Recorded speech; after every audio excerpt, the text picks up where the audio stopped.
Nakipag-alyansa naman ang Nationalist People's Coalition sa PDP laban ni incoming President Rodrigo Duterte. Kasama rin sila sa susuporta para makuha ng pambato ni Duterte sa Kamara ang posisyon ng House Speakership. Umaaksyon si Marlene Alcaide. Si Senator Grace Poe ang sinuportahang kandidato ng Nationalist People's Coalition o NPC noong eleksyon. Pero kanina, nakataas kamao na sila matapos formal na makipag-alyansa sa PDP laban. Pumirma rin sila ng kasunduan para suportahan ang legislative agenda ni incoming President Rodrigo Duterte. Not only the members of NPC to support President Duterte and to support Speaker Alvarez, but it binds as well the entire apparatus of the party in support of their programs.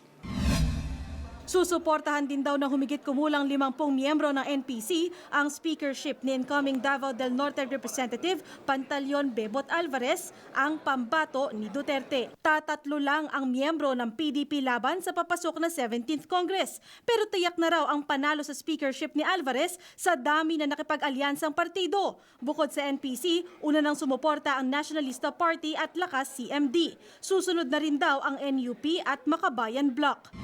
I'm sure more than 118.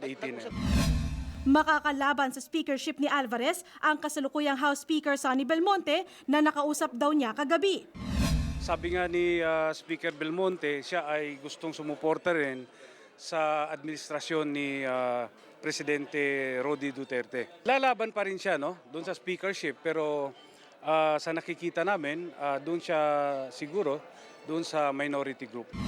Sa ngayon, higit 100 ang miyembro ng LP sa Kamara, pero hindi pa masabi kung ilan ang matitira, lalo't sabi ni Alvarez, may mga nagpahayag ng lilipat sa kanila. Merong mga gustong lumipat sa PDP laban. At hindi ko pa mapangalanan, marami.